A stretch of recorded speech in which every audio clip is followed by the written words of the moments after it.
High friends, வணக்கம். Welcome to Poorna's kitchen. இன்றைக்கி நம்ம பார்க்க போகிறது ஈஸியான சிம்பிளான ஃப்ரைட் ரைஸ் தான். எப்படி ஈஸியாக பண்ணுறதுன்னு பார்க்கலாம். ஃபஸ்ட்டு நம்ம சாதம் வச்சுக்கலாம். அதுக்கு நான் ஒரு டேக்ஷரில் தண்ணி பிடிச்சி வைக்கிறேன்.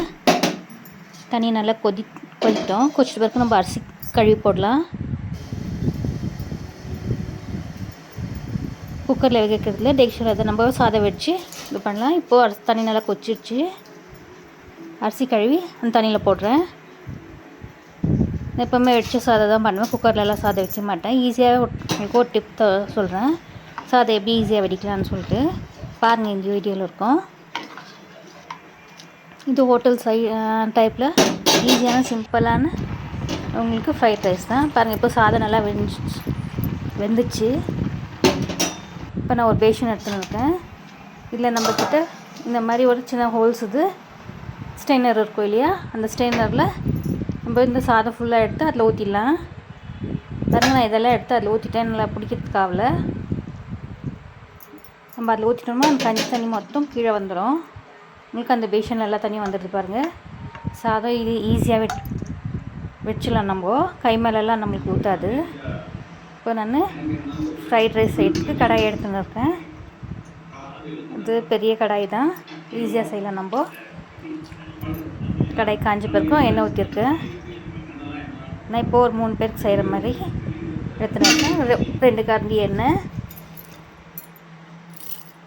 அந்த எண்ணெய் நல்லா காஞ்ச பிறக்கும் நம்ம சின்ன சின்னதாக நறுக்கி வச்ச பூண்டு ஃப்ளேவர் ரொம்ப நல்லாயிருக்கும்.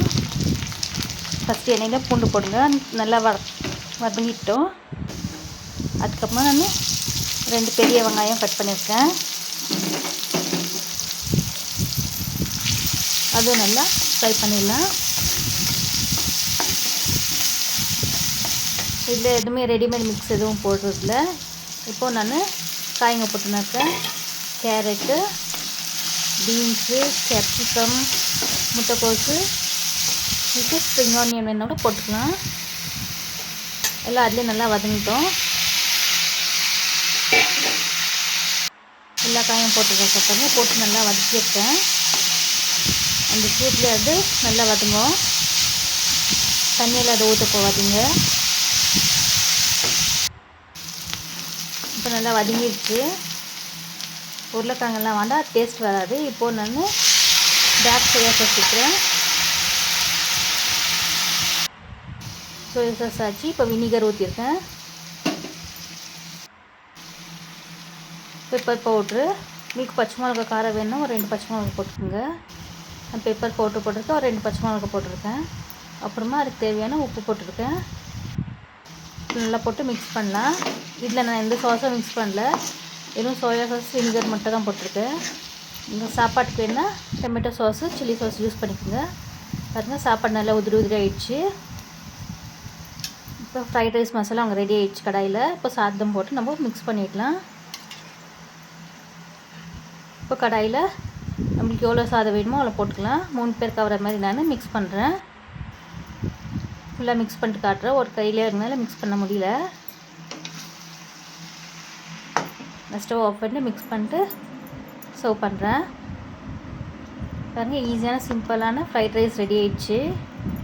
பசங்களுக்கு கொடுக்கலாம், பெரியவங்களுக்கு கொடுக்கலாம், ஒன்றும் ஆகாது. இது அஜினமோட்டோலாம் மிக்ஸ் பண்ணாமல் சாஸ் எல்லாம் உங்களுக்கு வேணுனாக்கா நீங்கள் சைடில் மிக்ஸ் பண்ணிக்கோங்க. இல்லை அப்படி கூட சாப்பிடலாம், நல்லாயிருக்கும்.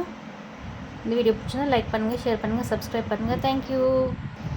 இது ஹோட்டல் ஸ்டைலில் ஈஸியான ஃப்ரைட் ரைஸ் உங்களுக்கு ரெடி. இல்லை நீங்கள் மேலே ஆனியன் கூட வச்சுக்கலாம். தேங்க்யூ. நெக்ஸ்ட் வீடியோவில் பார்க்கலாம். பாய்.